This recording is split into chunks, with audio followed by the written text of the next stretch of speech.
I've always wanted to play with super glue. You're weird. And that's going to be how we open. Welcome to Brotherhood, a spoiler-filled podcast where we review each episode of Full Metal Alchemist Brotherhood. My name is Dylan MacArthur, the older brother.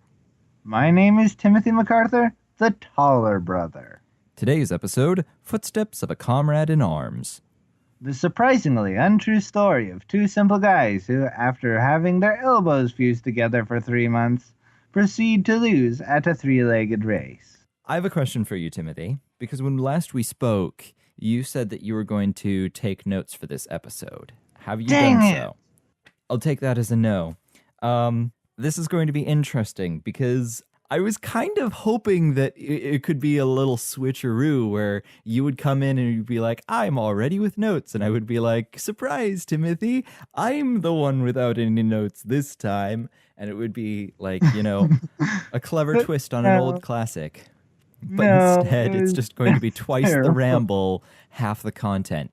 So I guess, thoughts. What did you think of this episode, Tim? Something?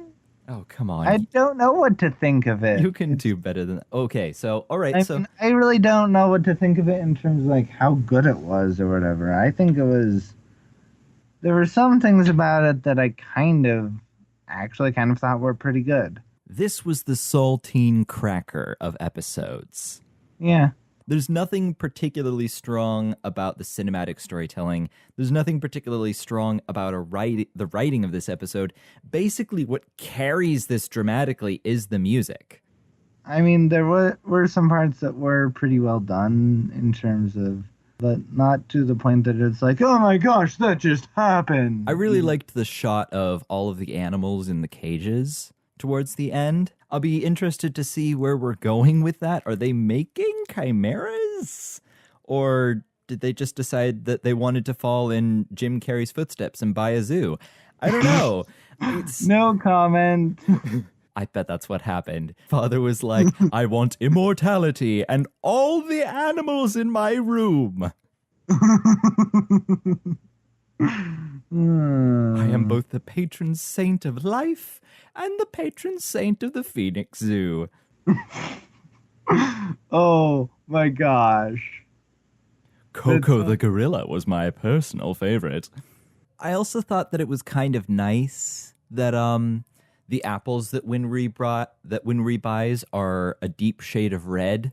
Yep. Because as we've talked about before, the symbolism of the color red permeates this show. I like how the red apple sort of taps into the mythology of the forbidden fruit in Christianity. Oh, hey, I didn't think about that, Doy.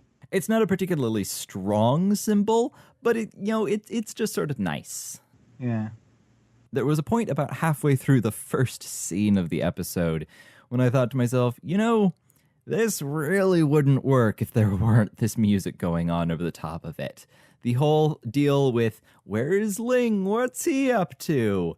Both that moment and the transition that we get into him sitting on top of the building going, there's something weird going on here. That would not work without the music. It wouldn't even be that dramatic. It would just sort of feel like, here's an event, and here's an event. What's the conflict? Good question. Nothing. But because we have tension being given to us in the music in the form of a dissonant chord and some really nice woodwind arrangements melding with the strings, that gives us the tension that the story lacks. And it allows us to be sort of like, even though the story isn't pulling us in, I'm still being pulled in by the atmosphere. Atmosphere is important.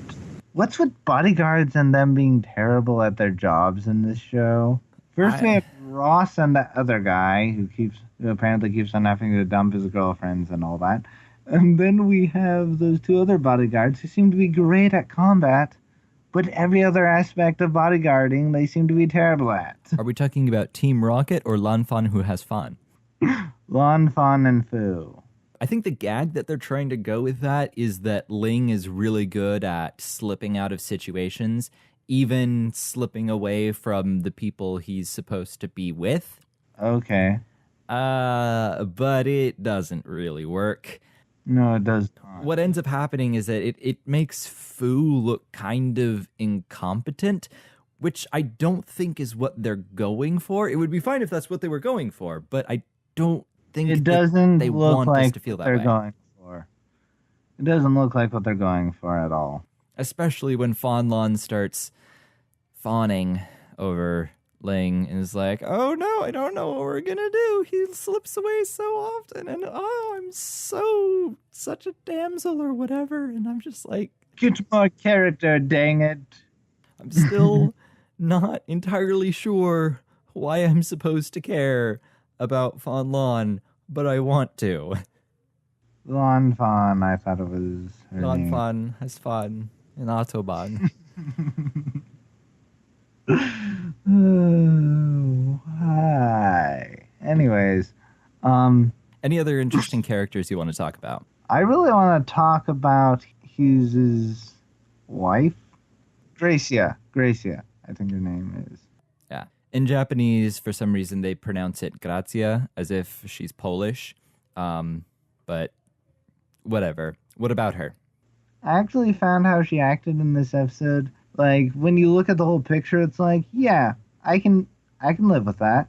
I think that if there was one dramatic moment that they actually managed to get right, it was the moment when they shut the door and Grazia starts crying. Yeah. After telling them that, oh, it's fine, this is what he would have wanted. And then she breaks down as soon as they leave. Yeah. I thought that's exactly what I was going to go for. It reinforces something that they tried to introduce through Edward's dialogue before that scene where he's all like, this is all my fault. People are just being nice and I'm letting them being nice and I shouldn't let them be nice because it gets them hurt. And then in the next scene, of course, she's all like, oh no, this is what we want. And then, she confirms what he was thinking before that scene. Ouch. I never thought about it that way. While we're talking about Edward feeling sorry for causing people to hurt, I understand that is what his character would do. But I don't like the way they do it. I'm a little hesitant to say like, oh, this is how they could have done it better, because I'm not quite sure how they could have done it better, because that is what his character would do. Like, I 100% believe that Edward, when faced with the reality that an innocent person got hurt because of something he was doing, I honestly believe that both Edward and Al would feel bad and kind of want to resign themselves from it. Yep. This character moment is such a trope that it's a little hard to take seriously. I think if they had brought something a little different, if they had found a particularly creative way for him to express those feelings, or a particularly creative way to frame those feelings with the camera, it might have come across as a little bit less by the numbers, but instead it sort of felt like they were doing a scene because they had to and not because they wanted to. Indeed, it felt kind of like they were like, here's a scene, we'll give you something that totally blows your mind, but or now here's a saltine cracker before the cake. Except we never really get the cake. We only get more of like a tiny bit of frosting, and that frosting happens to be, I guess, Grazia's pain. Let's move on to something else. This is a show where any frosting you get is made out of blood. Let's face it. I find it interesting that Barry the Chopper is being watched over by one scrawny little weakling. He's breaking out. And I know that not just because in the preview for the next episode, we see Barry the Chopper escaped, but also just because, there's no way that guy is going to contain Barry the freaking Chopper. No, he is not. Spoilers. I don't think that's a spoiler. I think that's the sort of thing that you can see coming a mile away. I mean, of course Barry the Chopper is going to escape at some point in the plot. If you don't have Barry the Chopper escape from his hovel, that's like not firing off the proverbial Chekhov gun. You just gotta do it. We all know it's coming. Don't deny us the pleasure of watching Barry the Chopper as an escaped convict. It would be... yeah.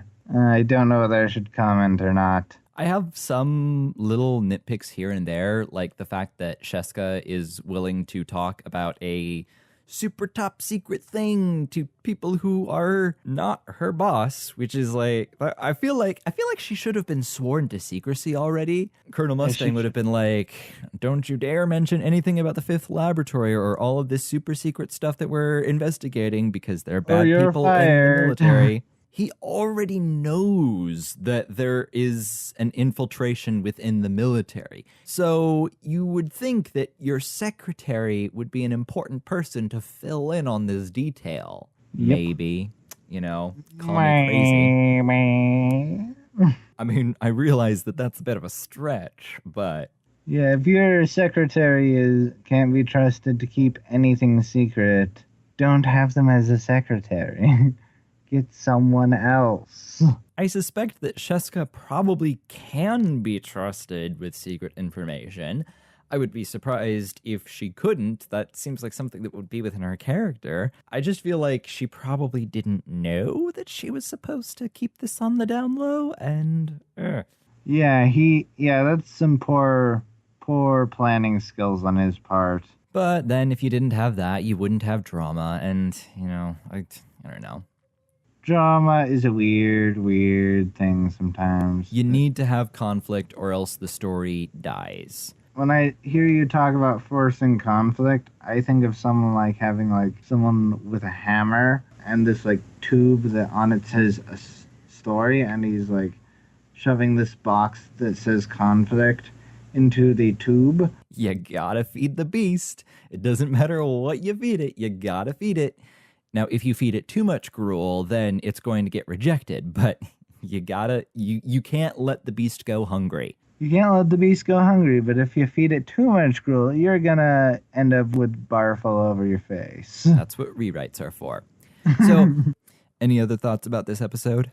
I feel like they should have saved that part where Ross is, where these two people show up and say, you did a crime, even though she didn't. I feel like they should have saved that for next episode. I disagree, because... Yeah, actually, good point, because this episode was, in a way, kind of slow.